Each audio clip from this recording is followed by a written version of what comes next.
Thanks for joining us. Today, I actually I have a special guest. It's the hubby, Mr. Victoroni over here, a.k.a. Victor. We're going to talk today, if you guys don't know already, having a business is hard. I talk about that a lot, and there's a lot that goes into it. But today, I wanted to talk to Victor, basically just ask him, so let's start off with how's it like living with somebody that is constantly working? I mean, it is what it is. I mean, the good thing is I'm kind of busy with the stuff I do, so it kind of balances out. But yeah, you're constantly on the grind when you wake up to when you go to bed. So it's like, yeah, there's no break in between, and only disconnect is when you tend to travel. So kind of, it is. You just got to learn to deal with it, to be honest. He's being nice, you guys. Yeah. So do you feel, because I don't think people really talk about this. So I go home and so you said I'm working. So we know, we already know that. Everybody knows that. So I go home and I work and I work and I work. Do you feel like you get left out? Do you feel, you're not going to hurt my feelings? Just have an open a little conversation. bit. It's more so just the fact you're tired after all that, really. So it comes down to you expend all your energy doing what you do, and then there's kind of nothing left in the gas tank, and you're kind of recharging. So, it is what it is. You're trying to build this, little empire up, and it takes your youth and your time to do it. So you're going to be grinding right now.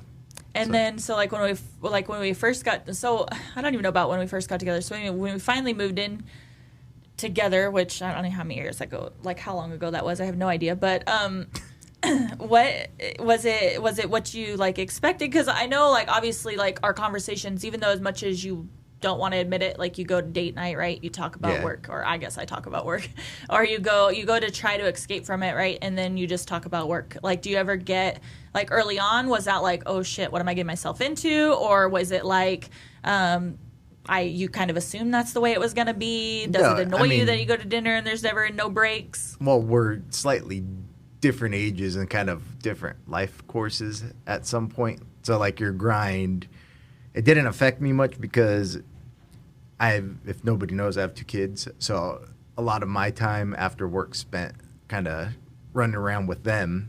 But you grind in building up the business, it kind of worked to my benefit, where you kind of weren't where are you at? And same with me, it's not where's she at? It Why works is she not to my home? benefit to you guys, because that's my quiet time and I can get extra stuff done when he's busy at kid events. So it works out perfect. 100%. Yeah. So it's definitely beneficial. I knew it kind of would balance out. And then, we have you don't like to be called a stepmom, but the youngest is almost done with school, and he's, has 2 more years left, 1.5 years till he's graduated high school. And, at that point, things could balance better out where, I could come in and help further more in the studio than what I can at the moment. So, it is what it is. It's a good balance at the time being. Now, if we were younger at the same point and we had kids, it'd probably be a different situation. But, we don't. Both I our planned lives, it that way. Yeah, both our lives kind of balance each other out. So if nobody knows, I always planned it to where I never wanted children. I don't dislike children. Children are actually drawn to me. Funny story, I was in Australia at the airport, and this little 2-year-old, I don't think he's 2, I have no idea, came running out of nowhere across the airport to me and jumped in my lap. And that happens all the time when I'm places. Children, I think it may be my hair, I look fun, I have no idea. But so children are drawn to me. But I did actually plan my life out that way. I knew that I never thought I'd get married, but I knew that if I did, that I would find somebody that already had children and children that were already grown. So then that way they'd already had that part out of their life, because obviously I knew, I always say I'm just here. I'm a moneymaker, basically. I'm not a person that, if I did have children, I know that I just wouldn't, I make my efforts to be present in certain things with Victor's kids. But I just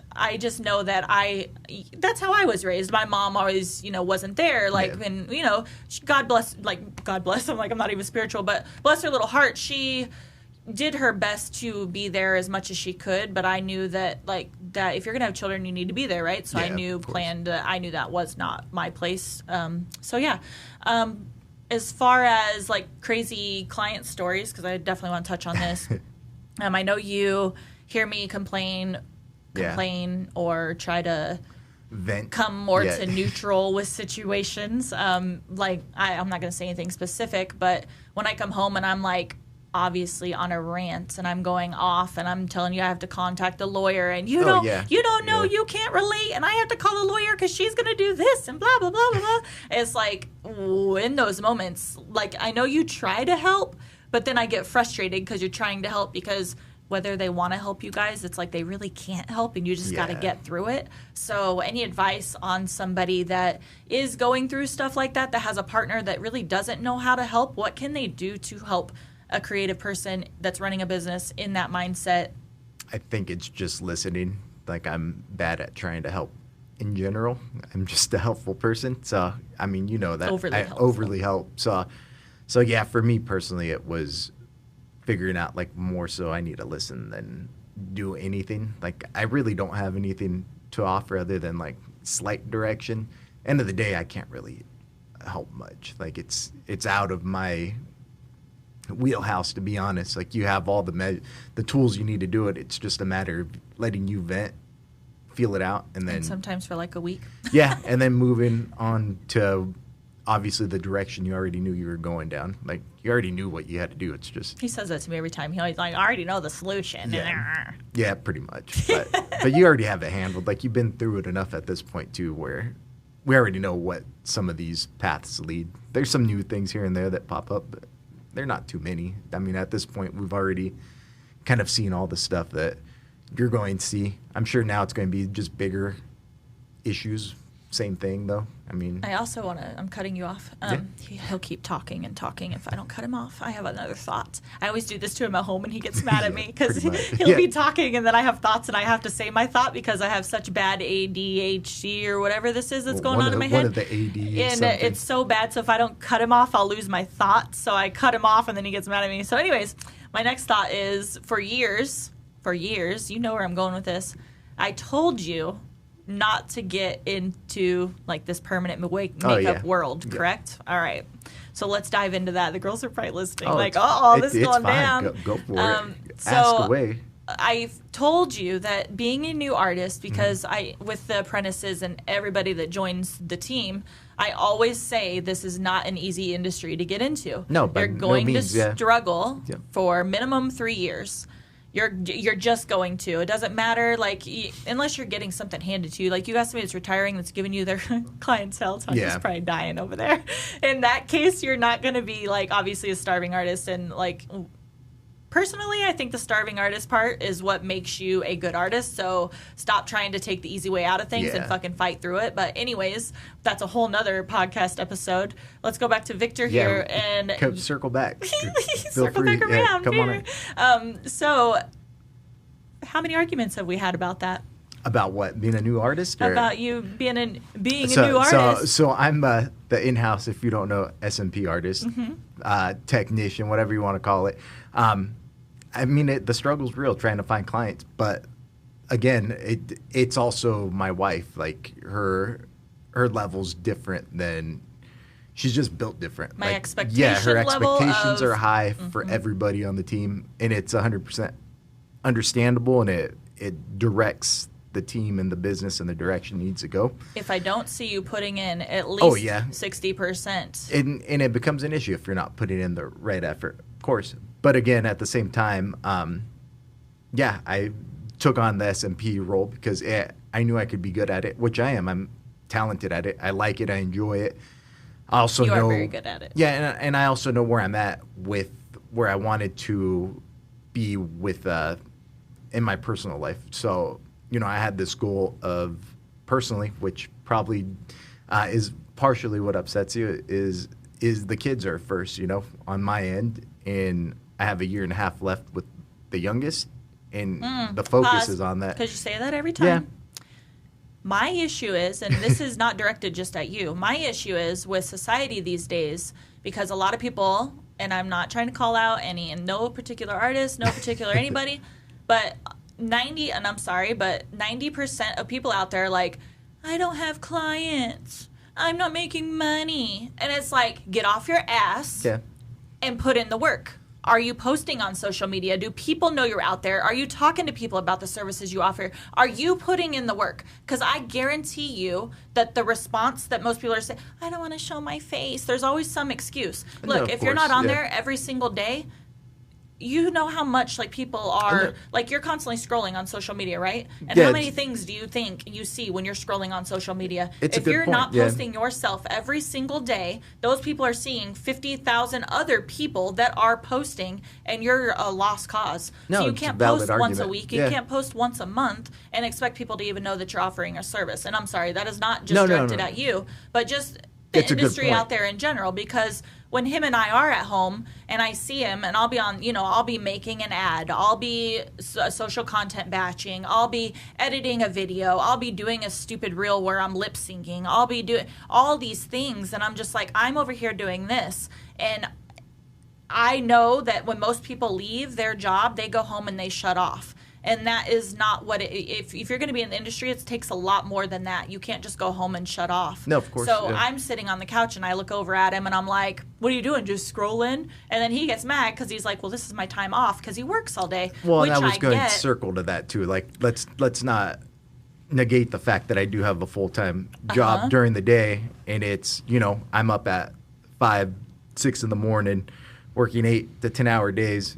And even though I'm at a computer, it's still stressful, and they keep bumping up my role in the company to higher positions with added stress. So yeah, I'll 100% admit that when I clock out, like, I'm kind of mentally just taxed. Doesn't mean it's an excuse not to post. Like you said, it could be a simple post as, just, hey guys, I'm here. What's going on? Yeah, here's a couple. For S&P, do you know what S&P is? Yeah, no, 100%. But because now it sounds like I'm lecturing you, like I always am. No, but like I more so just wanted to make a point, because I feel like that, like, especially right now, that is so relevant in the industry. Everybody's saying they're not making money. Everybody's saying there's not enough clients. It's just that the industry has changed. It's different from when I first started. It's different from when you even first came on. Like, when you first started, promoting S&P, it was like, and if you guys don't know, S&P is Scalp Micropigmentation. But if, it's different. It's like it's like the grind, because even when I was over at the other studio, it's like the grind. It's double that. It's double that because it's saturated. The market's saturated with just artists and I half-ass trainings. I don't even want to say saturated, because I feel like your clients are your clients and they come to you for you. They come to you for your art, but they also come to you for you. So it's more so focused on building that relationship with those clients. And how else are you going to build that relationship with those clients if you're not present? No, I agree.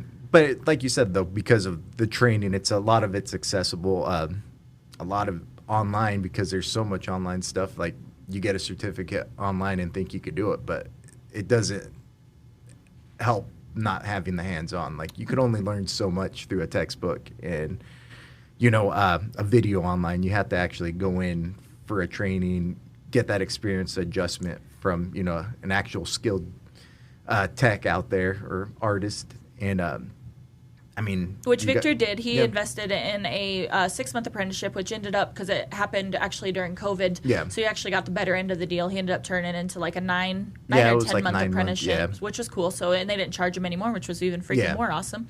So he got quite a bit of hands-on experience where they were letting him do their clients and this, that, and the other. So that was really cool. But to circle back real quick, as maybe like our last and final little thought here, now that I look like a mean person to you.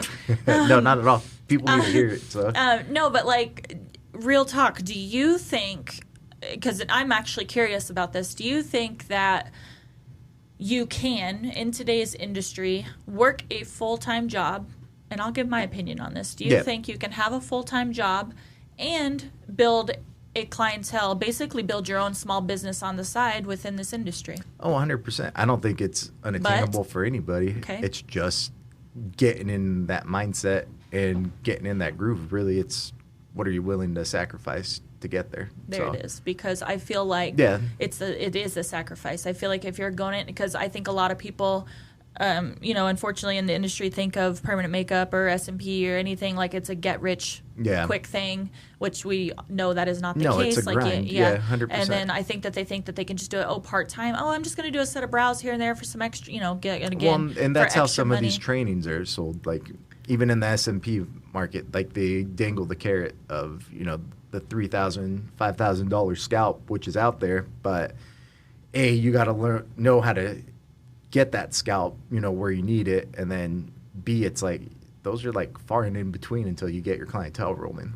Right. And I think that's another thing that people don't touch base on is like, so even if you don't have people to pay full price, how many times have you offered a discount on a service? Because you're still trying to build up your portfolio and you still need those healed results. Without that portfolio and without those photos and those healed results, how else do you, again, expect to build up a clientele if you don't have the stuff to post online, right? Like people need to be able to see what you're doing. And so I do think that you can have a full-time, but look, I'm struggling and I'm in this full-time and I know how hard it is to stay relevant and keep the ball rolling it's constant. Yeah. You can't ever stop. And once you get comfortable, you just got to keep pushing because that's just what this, you're an entrepreneur, you're a business that you just got to keep pushing. But so I think that as hard as I think it is, I think it would be 1,000 times harder to have a full-time job and to also try to build your clientele at the same time. But again, Tanya's working, Of course, Tanya works a night job and then works the studio during the day and